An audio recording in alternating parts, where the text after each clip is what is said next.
Um roteiro conhecido. Flamengo mais uma vez derrotado em uma decisão, embora seja uma decisão simbólica de uma taça que já teve valor no passado, mas o famigerado regulamento do Campeonato Carioca a esvaziou. Foi uma partida bastante interessante, com reviravoltas táticas ao longo do jogo, de dois técnicos que você pode gostar ou não gostar, mas dois treinadores claramente estrategistas. Vamos abordar o que aconteceu dentro de campo no Maracanã, no título merecido, por que não, do Fluminense, pela a primeira taça levantada por Fernando Diniz.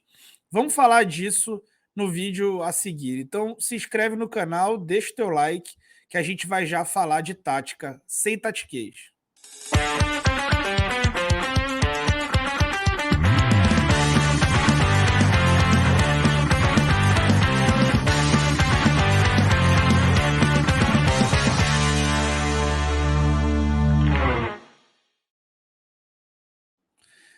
Estamos querendo alcançar 50 mil inscritos no fim do ano e, para isso, a gente tem que ter um crescimento regular ao longo desses meses. E eu queria contar com você, caso você curta esse canal, você queira que eu apareça mais vezes no teu feed, se inscreve no canal, ativa o sino, diariamente tem conteúdo, sempre abordando o jogo dentro das quatro linhas, 90% dos comentários, pelo menos, dentro das quatro linhas. Então, se inscreve aí no canal, marca o sino, deixa o like, tudo isso é de graça e você ajuda a gente a crescer aí de panorama. Vamos lá fazer a análise tática dessa partida. Deixa eu botar aqui a tela maior e eu menor aqui, ninguém tem por que ficar me vendo. Vamos lá. Bom, o plano de jogo, né? Plano de jogo de cada equipe. O Flamengo defendia numa espécie de 5-4-1, aonde o Everton Cebolinha era um ala esquerdo e o time jogava com três zagueiros de ofício, após a lesão do Thiago Maia e com menos variações ali na última linha.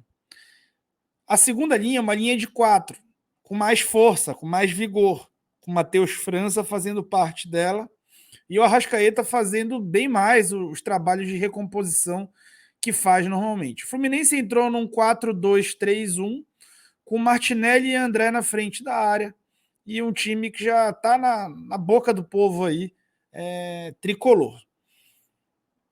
O Fluminense atacava o Flamengo utilizando a sua estratégia, né? O trabalho dentro do quadrante. E para isso acabava exigindo muito uma marcação agressiva no meio. E essa linha do Flamengo, essa linha de quatro, ela foi muito importante na primeira etapa.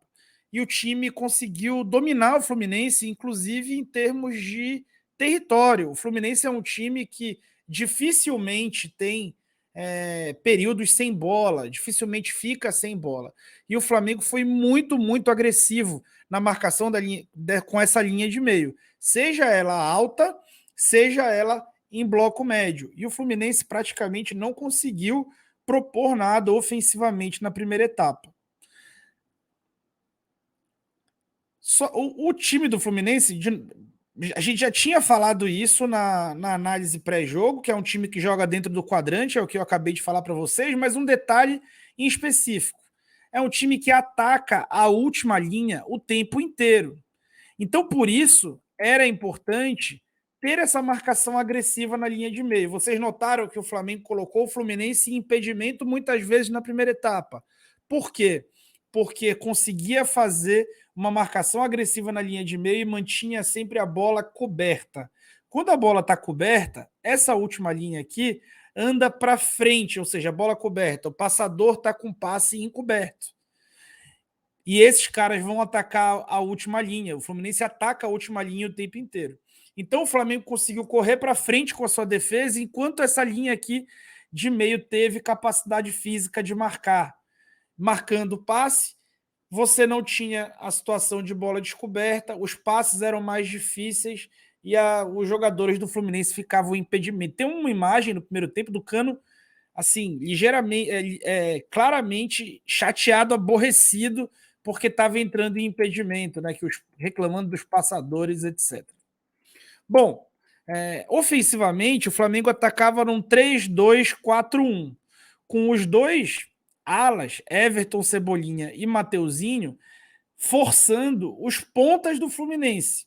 Eu já tinha falado para vocês isso no pré-jogo, que o Fluminense defende com uma linha de 6 quando está em bloco baixo, porque os 4 procuram defender a amplitude da própria área, enquanto os pontas fazem aí esse tipo de proteção.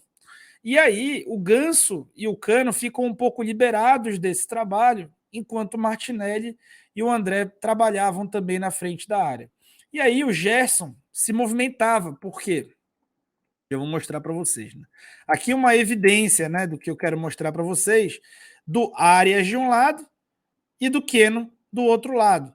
Os dois sendo forçados por Cebolinha, esse é o lance do gol, e por Mateuzinho do outro lado. Bom, o que também acontecia? O Gerson abria em diagonal e o Igor Jesus pouco progredia. E além do Igor Jesus pouco progredir, os zagueiros também pouco progrediam. Você que é rubro-negro, lembra dos últimos jogos que grande parte das chances produzidas pela equipe tinha sido com o Thiago Maia. Por quê? Porque o Thiago Maia, ao sair aí, ao time chegar em último terço, não tem mais demanda para 3 homens aqui atrás mais fixos. Então cabe aos zagueiros ler esse espaço e progredir conforme o balanço da defesa adversária. Então, se a bola está do lado direito, o zagueiro pela esquerda precisa progredir para ocupar um espaço. Se a bola está do lado esquerdo, o zagueiro pela direita precisa progredir para ocupar o espaço. Porém, esses caras não eram um cara de meio de campo como o Thiago Maia ou um lateral como o Felipe Luiz. Não, são zagueiros de certo peso, né? Peso assim, de certa inércia, caras pesados, além do Igor Jesus. Então, o Flamengo acabou não forçando, não explorando tanto a fragilidade do Fluminense de ter 2 caras sempre na frente da linha da bola, como Ganso e Cano. E o Martinelli também sobrava. Então, o Flamengo conseguia ter vantagem na última linha, mas não conseguia produzir muito, porque não gerava superioridade numérica. Tanto que o gol sai numa jogada individual. E isso se dá muito por conta dos desfalques do time. Defensivamente funcionava muito bem. E o Fluminense também não defendia muito mal o Flamengo. E o Martinelli sobrava. Né? Então, para o segundo tempo, o Diniz entendeu que não fazia sentido manter aquele contexto. E aí ele fez 2 trocas. Tirou o David Braz para colocar o Pirani e tirou o Keno, que estava marcando muito desgastado, percorrendo muito campo, e colocou o Lima. E aí o que mudou? A forma como o time atacava. O time atacava num 4-2-3-1 e tinha só o Ganso e o Cano dentro do bloco. Agora, o Pirani também fez parte do bloco, atacando o local que estava às costas do Matheus França. E aí, gente, o gol, ele sai exatamente aí, o gol de empate sai exatamente aí. Matheus França é induzido e o Pirani cai aqui nas costas. O lateral esquerdo, Alexander, está dando amplitude, o Lima dando amplitude, o Fluminense executando a sobrecarga que sempre executa. E olha quem é que tem que cobrir esse espaço, um zagueiro pesado, que é o Pablo. E o Rodrigo Caio na sobra. Então, como o Pablo precisava tomar uma decisão aqui para que o Rodrigo pudesse cobrir o seu espaço, o Pirani encontrou ali, o Pablo hesitou bastante, né, para poder entregar as costas, o que fez com que o Rodrigo Caio tivesse que ir atrás do Arias em cima da hora. Essa decisão poderia ter sido tomada antes, uma vez que o Matheus França já estava atrás e que o Lima já estava aberto, então o Pablo demora para tomar uma decisão e por ser muito pesado, essa decisão é dificultada, então o Diniz estrategicamente coloca o cara em cima do local onde o zagueiro que precisa saltar é o zagueiro mais pesado da linha defensiva, então méritos do Diniz. E aí ele encaixa essa bola e sai o gol, né? Então, um mérito do Fluminense, né? Então, eu falei do mérito do Flamengo de fazer a bola coberta na primeira etapa e da limitação também do Flamengo para dominar muito o jogo no primeiro tempo por conta da ausência de caras mais móveis na linha de defesa. E, inclusive, o Vitor Pereira passou a informação de que o próprio Varela está lesionado e estava no banco. O Varela poderia entrar de um terceiro zagueiro para ser um dos caras que leria esse espaço e não pôde, está lesionado. Então, bastante jogadores fora.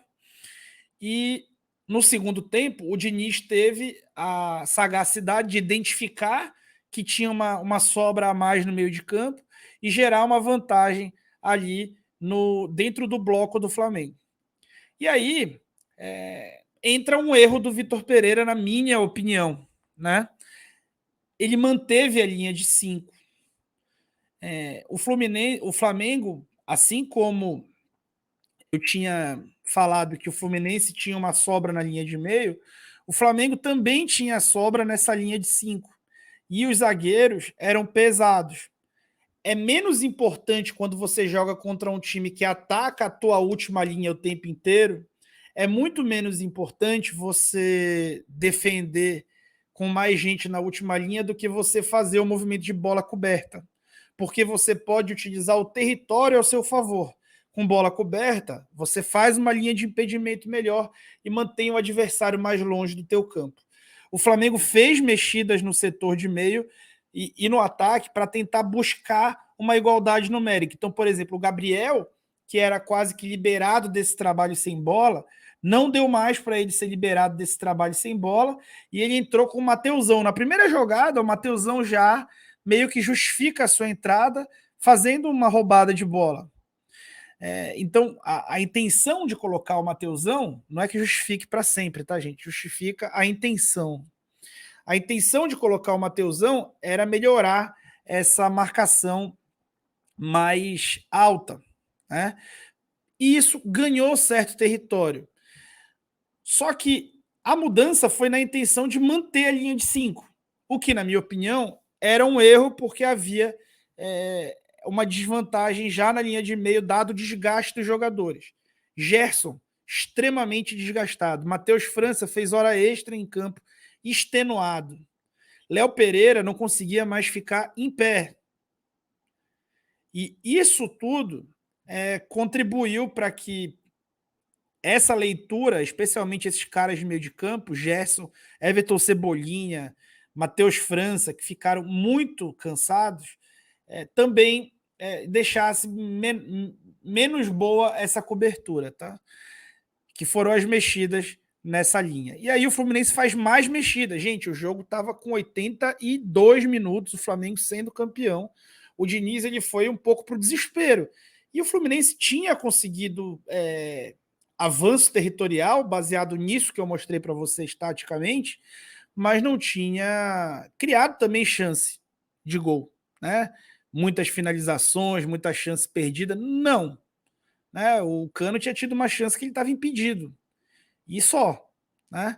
Pois bem, e aí o Fluminense altera também a forma como ataca para tentar empurrar mais ainda. Coloca o Alan no lugar do Martinelli e coloca o Giovani no lugar do Ganso. 2 atacantes para jogar por dentro, para tentar forçar. E aí passa a atacar, aí o André cobre aqui um pouco a volância, o Pirani também, e passa a atacar quase num 3-1-5-1.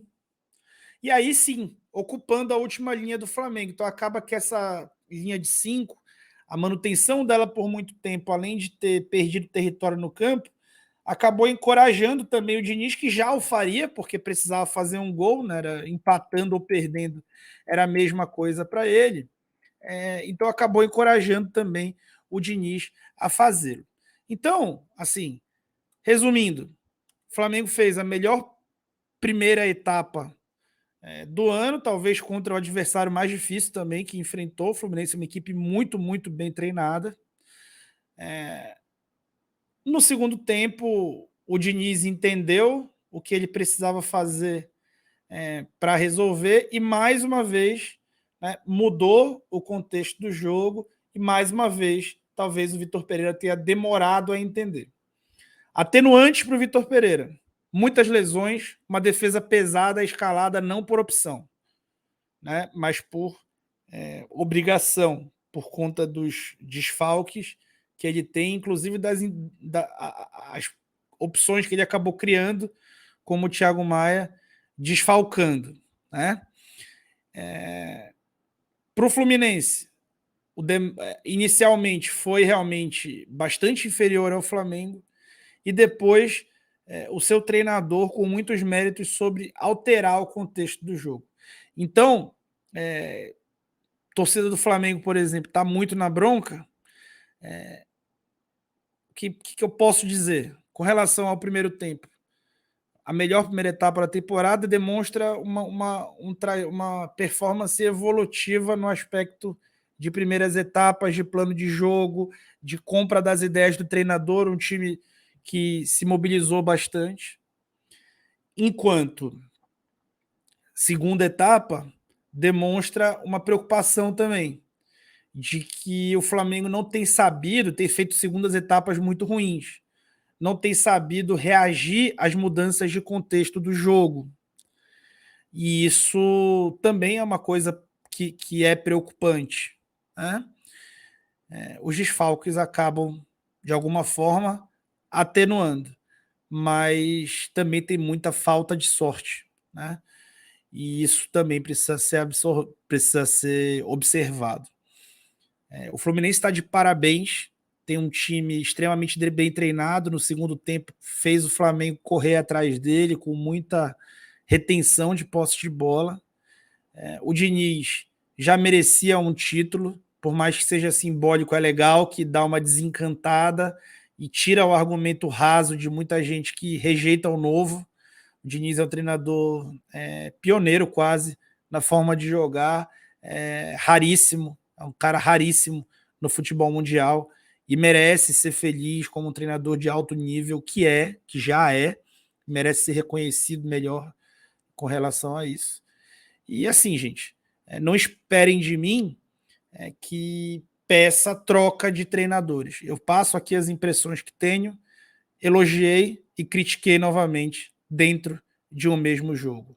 O que cada um de vocês quer, eu não posso controlar e eu não vou ousar sugerir, tá bom? Então se inscreve no canal, deixa o teu like, que eu vou nessa.